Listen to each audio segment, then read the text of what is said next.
Am I the asshole here for completely cutting my wife off from our finances because she couldn't stop ordering takeout? I am 41 years old and male. My wife is 39 years old.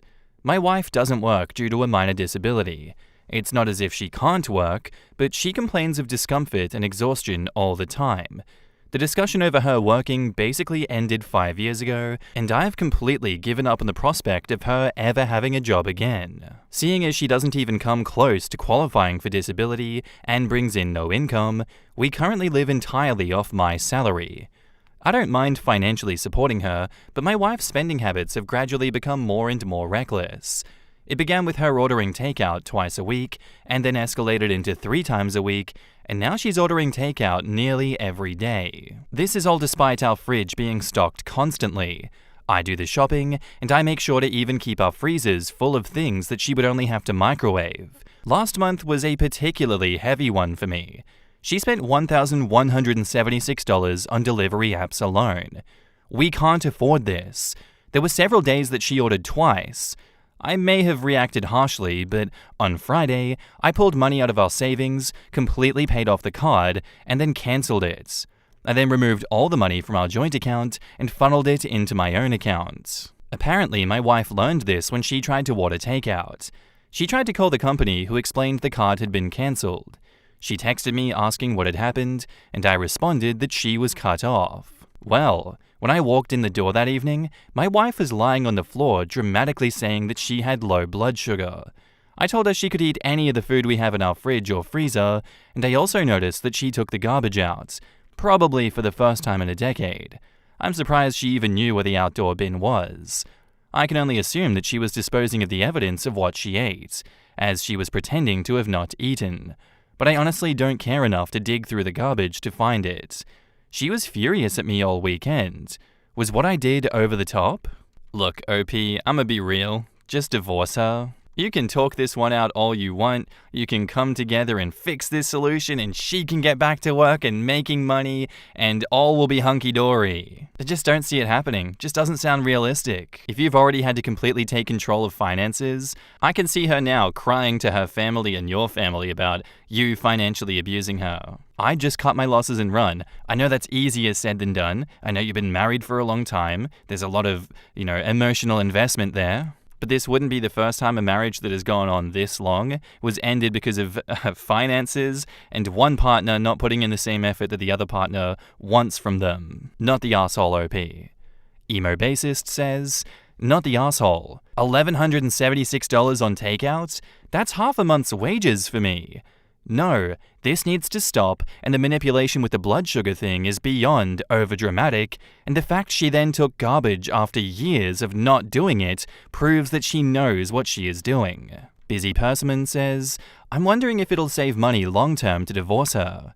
Damn. Nasaja says, this thinking is actually justified. I know of a 30-plus year marriage that ended up in divorce, and a very big part of it had to do with finances. One worked, and the other refused to, and used their child and then grandchild to justify their own personal spending habits and refusal to work. Craziness. And Mishi says, not the asshole. Wow, your wife spent close to my food, fuel, entertainment, clothing, etc. budget for the month just on takeout. She needs to get a job, part-time at minimum. Why are you still married? OP then comes back with an update and says, 9 days ago, I made a post about how my unemployed wife had spent $1,176 on delivery apps in just a month. This is egregiously outside of what we can afford to spend on takeout, and since she didn't seem willing to stop, I cancelled our credit card and moved the money from our joint account into my own. For the following few days, my wife kept talking about how I was financially abusing her. I called it. She threw several tantrums despite apparently being severely malnourished, threatened divorce, threw a bunch of the food we had in the fridge away to try and strong-arm me into letting her get takeouts, and even tried to guess my bank account password a bunch of times. Sorry, my password isn't Taco Bell 123. That last one was how I learned that if you try to guess someone's bank account password enough times, the bank will send them an automated email. But last Friday, the complaints and threats stopped. She seemed mostly back to normal, and I figured she had given up. That was until today, which was garbage day. When I took the last bag out before taking the bin down to the curb, I discovered a dozen fast food bags and other takeout containers in it. My wife wasn't supposed to have access to money. I had no idea how she was affording the food. I confronted her about it, and at first she denied everything. I had to bring all of her fast food garbage in to get her to fess up. She had taken out a loan. Now, I thought that she had borrowed money from a friend or a family member, but she had taken out one of those predatory payday loans. And before you ask, no, I have no idea how she was approved. Within the next hour, I froze my credit. I then drove her to the payday loan place where I paid the loan off in cash. I now have to dip further into my savings to pay the rent. I suppose in a certain way, cutting her off was successful. She didn't order takeout anymore, she just drove to the restaurants to pick up her food, for the low price of $20 for every $100 she borrowed, or $60 in fees in total. In addition, I told her that we would be getting divorced. So yeah, my marriage is over. I don't even know what alimony laws in my state are like, but I assume she'll happily live in a cardboard box under a bridge if Uber Eats will bring her food there. Oh, that's such a cold thing to say about your wife, but I back it. Aegon says, I think divorce is the best course of action here. She needs professional help, but that's not your problem anymore. I'm glad you took steps to protect yourself financially. Sadly, there is just fundamentally something wrong with her, and soon she'll self-destruct, starting with the divorce. OP replies, when I paid off the payday loan, I decided that that would be the last thing that I ever did for her. It was far more than she deserved. My sister has been addicted to heroin for over 20 years. I haven't talked to her in about a decade, but this was the kind of shit that she would pull. I remember how she and her loser boyfriend would steal shit from my room to pawn so they could buy more drugs, and I honestly wouldn't put it past my wife at this point to start selling my things so that she could buy more Chipotle.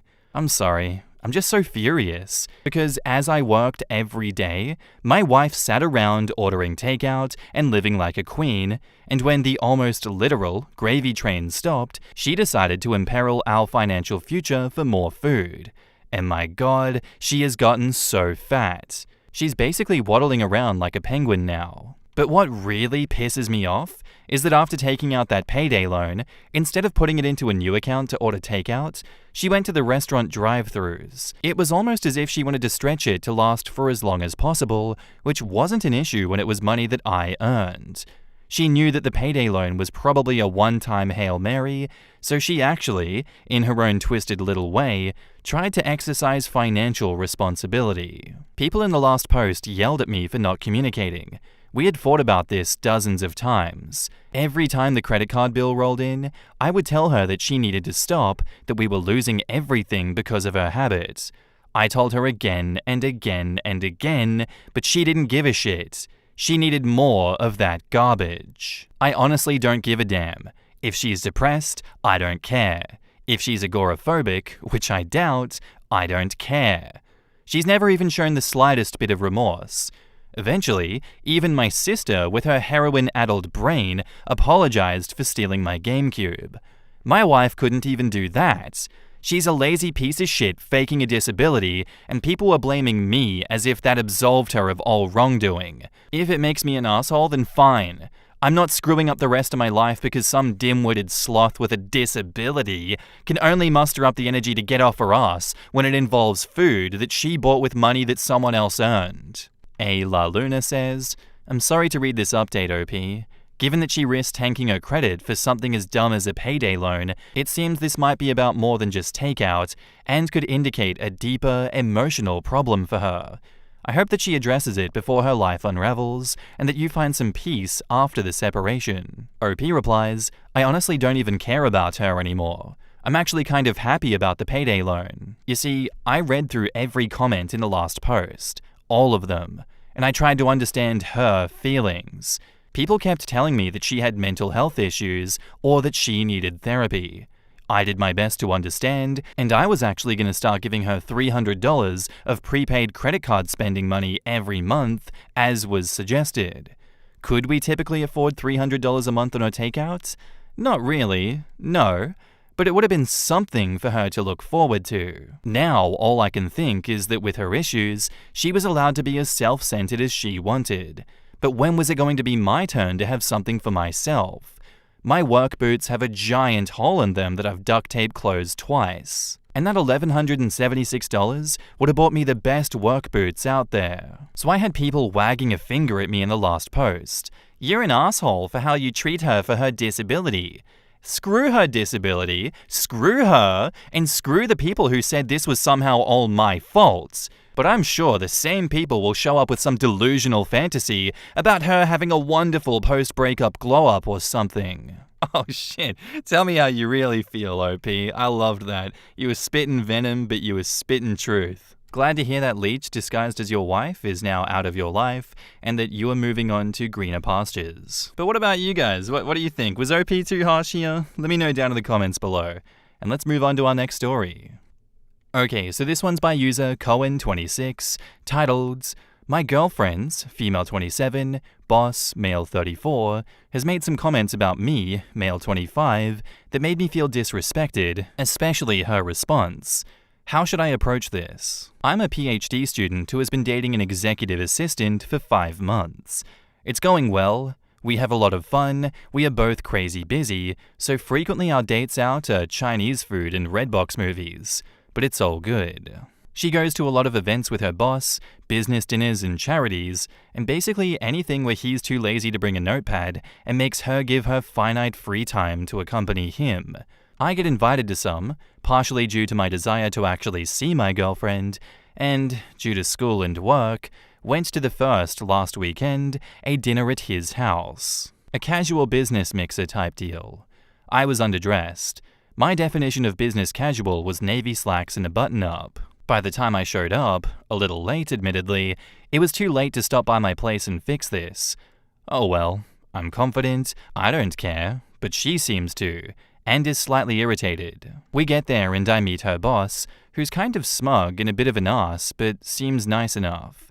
Right away, she asks, Rob, do you mind if Cohen borrows a tie and jacket? I didn't relay the dress code. And he says, that's unlike you, but sure, the jacket'll be too big in the shoulders, but go ahead.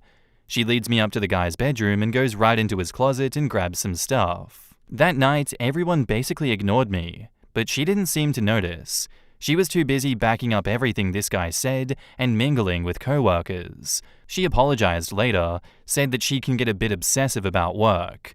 I understand and vowed to never go back, and that was that. Last night, I was over and using her computer for some assignments, as mine's down, and I go to send myself an email of my work, hers is up, and I figure, whatever, this'll work just as good, until I notice the subject of one is, your boyfriend. I open it, and it's from the boss. He says, your boyfriend has my favorite tie, procure it promptly. You would choose that one out of hundreds of other ones, wench. Girlfriend replies, it's already back in your closet. I can't help it that he looks nice and red. What did you think of him anyways? Approve? Boss says, he looks like a little kid playing dress up in my clothes. But in all seriousness, he is a little kid. He's still in school and in an immature place. He's not husband material. You want kids and a house in a couple of years. Date someone who can give you that. Date a man. Girlfriend says, thanks for being honest. I value your opinion. Husbands aren't exactly growing on trees though. And that was the last. I left soon after and haven't talked to her about it. I feel completely disrespected. At the same time, I read her email, which is a no-no. How should I approach this? Honestly, yeah, I understand that it's a no-no, but you should approach this directly with her and be like, what's going on with you and the boss? That's really weird. I was feeling very much left out of the party, and now I feel even more disrespected, and it feels like he's coming on to you, and you're just cool with it. That's very much a red flag in your behavior, so what's your explanation? What's going on here? That's what I'd do, but hey, you do you, my man. Istara says, quotes, my definition of business casual was navy slacks and a button-up. Mine too. Australia and UK, maybe a jacket, but definitely not a tie. He was the asshole. Also, men who use the word wench are coming on to women. Trust me on this. It's a joke sexual term. He's after her. OP says, to be fair, my girlfriend described the occasion and asked the boss if I could borrow the items. Istara replies, even though she made the error, the boss shouldn't have been rude.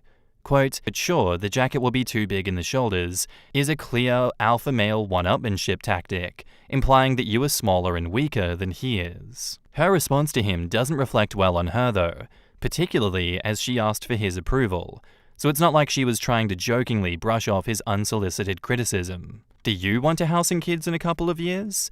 You'll be 27 and quite possibly just starting out on your career.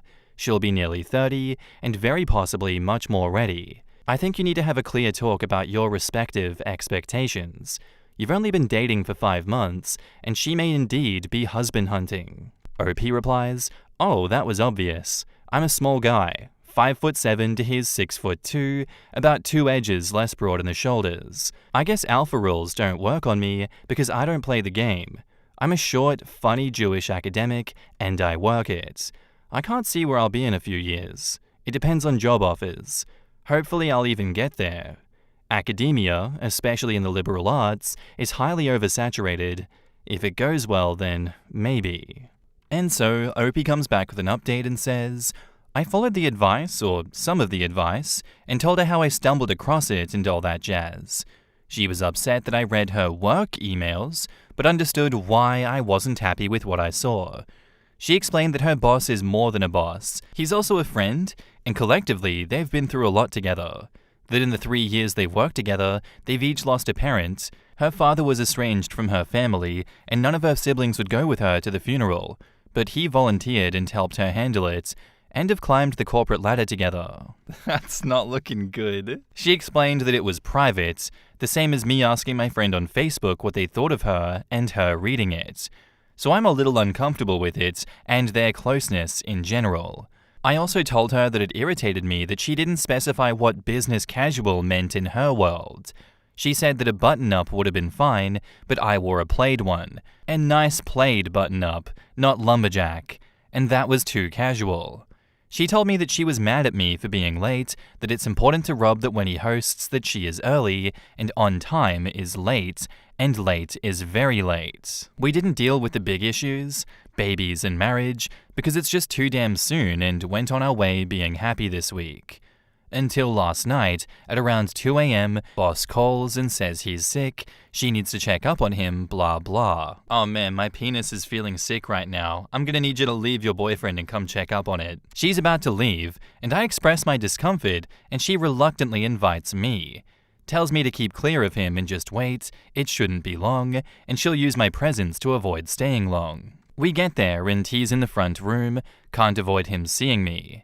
He's in his underwear, which I'm not happy about, and is obviously fairly sick and furious about being sick. Girlfriend is ridiculously tender with him, rubbing his hair and telling him how they can readjust most of his meetings. Except for one, and they'll make it a phone meeting. They'll work from home tomorrow, she'll go get everything in the morning and just bring it to his place, blah blah. He makes eye contact. I'm hovering as close to the door as I can, feeling for all the effing world like I'm an interloper, and almost looks smug at me. I swear to God he did. Then he asks if they can have wonton soup for lunch and fortune cookies like usual. She says of course, and then brings him to his room and effing tucks him in, I assume, after giving him some medicine. We leave and then get into it. That's just too close for me. She needs to draw lines if she wants to keep dating me. She accuses me of just being jealous and uncomfortable, says that Rob has never made a pass at her and never will. The fight gets a little ugly and insults fly.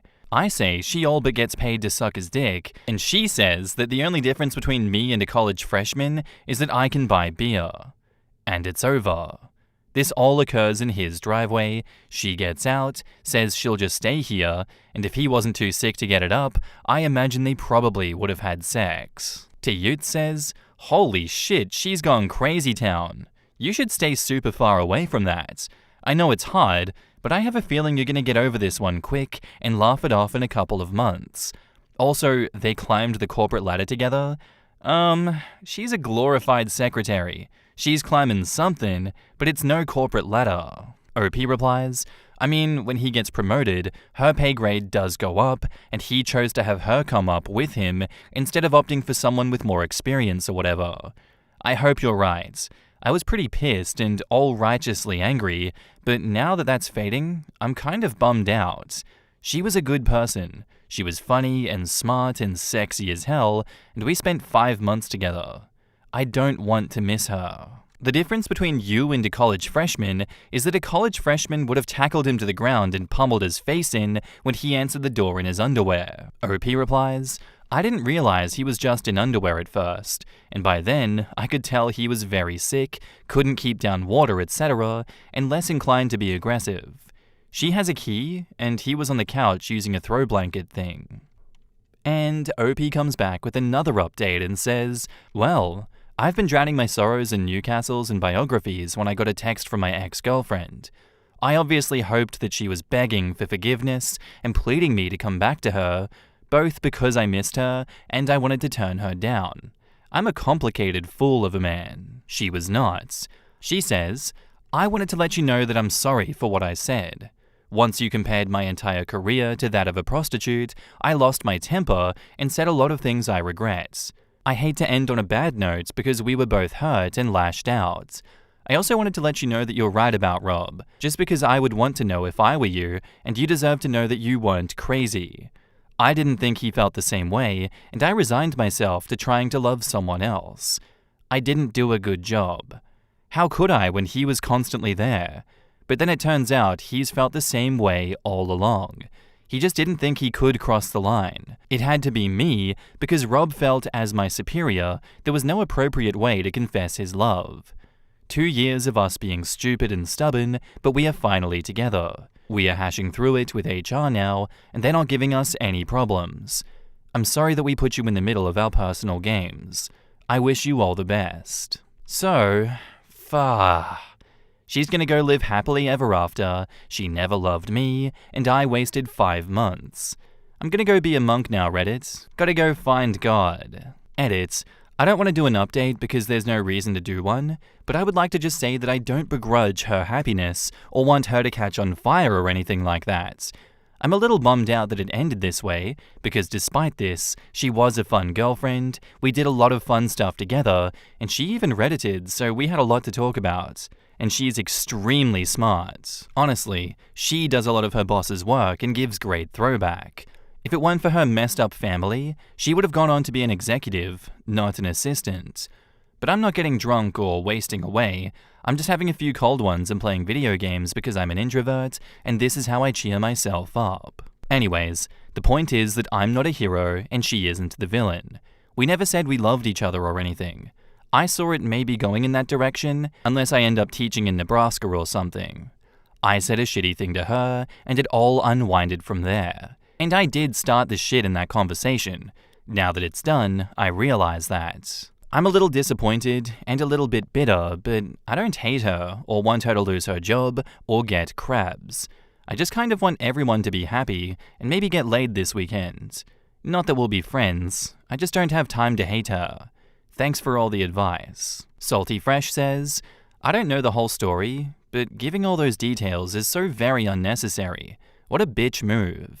It would have sufficed to say, your suspicions were right, I'm sorry I lied to you, I hope we can be friends, instead of delving into the details of her romantic affairs with someone else while knowing she broke your heart.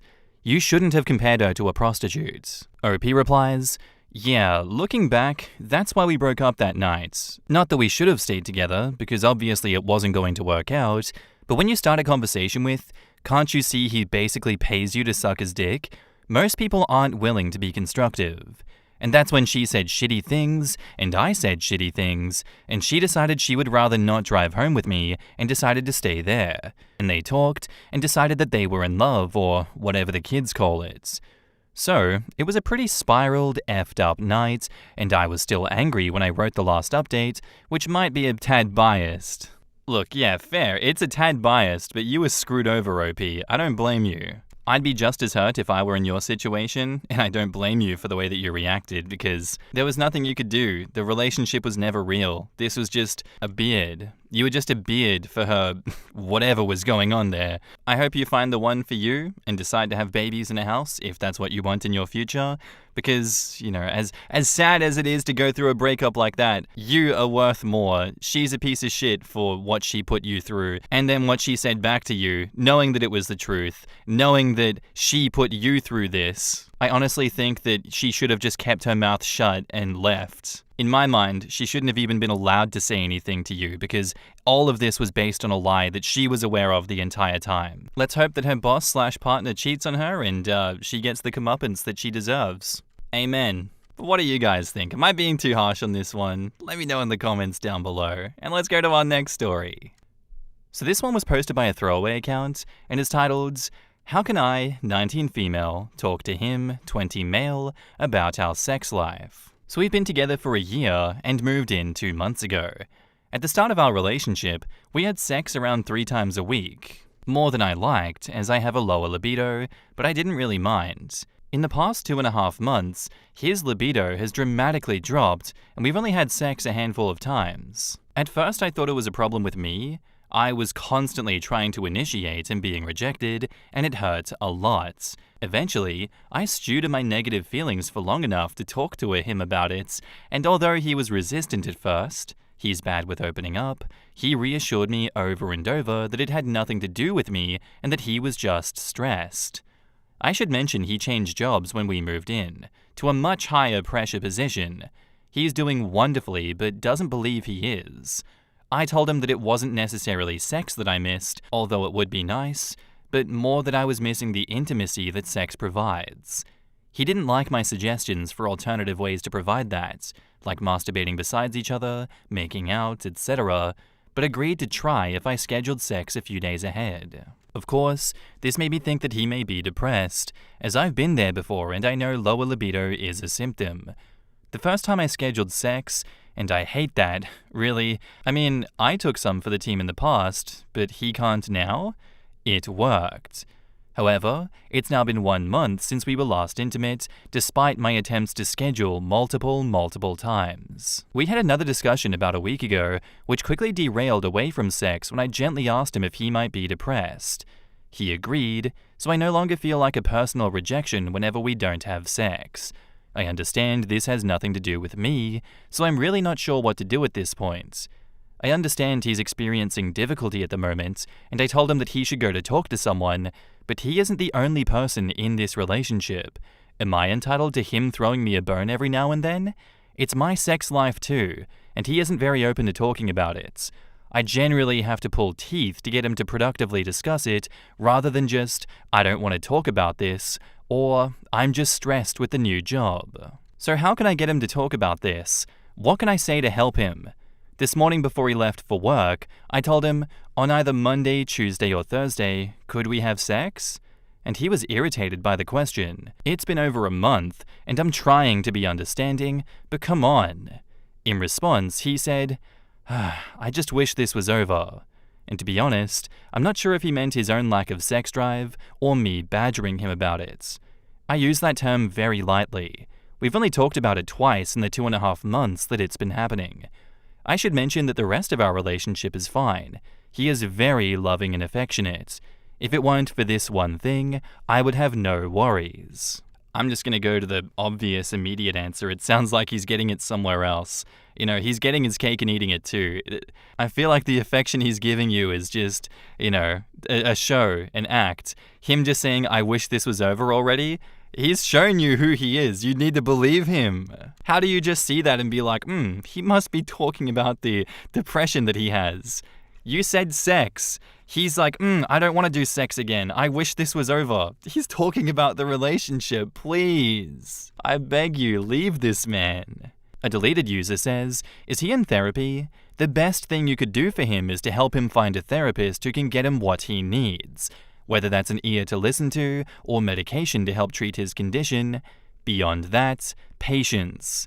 But if he's unwilling to seek help to improve his condition, patience is very finite. He does owe you an effort, at the least, to work on whatever is causing this strain in your relationship." OP replies, "He's the type of guy who is very self-conscious about seeking a therapist. In the past, I gave him the number of my old one, and my boyfriend visited him for one session for an unrelated matter. I know he won't schedule another appointment unless I push him, but I don't know how to ask him without being pushy. I love him and deeply hope his well-being improves, but I don't know how to tell him that he needs to work on the strain. And OP comes back with an update and says, although my original post didn't get much attention, it's been about a year and a half and I thought I'd give an update. We broke up. In my original, I stated that our relationship was otherwise fine, but I see now that I had been deluding myself. My boyfriend never treated me right and used me more like a mother. I did all the cleaning, cooking, and organizing, and yes, I made his doctor's appointments. One of the few times he could bring himself to have sex with me, my period started unexpectedly. Really unexpectedly, as my implant meant that I hadn't bled in 2 years, and he continued to bring up how disgusted by me he was for months afterwards, and used it as a reason that he couldn't have sex with me. So what was the real reason for the abstinence? He was cheating, of course. Found that out after he got stupid drunk at my mother's house, puked everywhere, I cleaned it up, and I tucked him into bed and put his phone on charge, which made the screen light up, and there was a text from her. I got the hell out of Dodge and moved in with one of my best friends and his girlfriend. Now I'm happy to report that after some dark months of dealing with my first, real painful breakup, my life has been moving in an upward trajectory. I found a much better job, my social life isn't confined to the friends of my partner who hate me, and I have a boyfriend of 9 months who never lets me doubt that he loves me. Guys, he can cook and clean, and I don't have to call his doctor or mobile provider. I am so happy. Please, if you feel like you aren't being loved and respected in your relationship, get out of there. I guarantee someone out there will treat you like a human being. Thank you to the few who commented. It made me feel better about a shitty situation at the time. Oh, and my current squeeze never lets me go more than a few days without some lovin', so that got better too. Deleted says, I'm very happy for you. You learned an important lesson earlier in life than a lot of women I know. Congratulations on not wasting more time on an unfulfilling relationship. I think very often that all you need to do to be happier is to lose the dead weight and make space for the good stuff. Keep on keeping on. Joel Lee says, please, if you feel like you aren't being loved and respected in your relationship, get out of there, and I guarantee that someone out there will treat you like a human being. 1,000 times yes. God, I am so glad you got out of that bullshit relationship. Congratulations. Snapped says, so glad you saw the light and found a good partner. Yay! It's lovely when you can face the world as a team. I am so happy for you.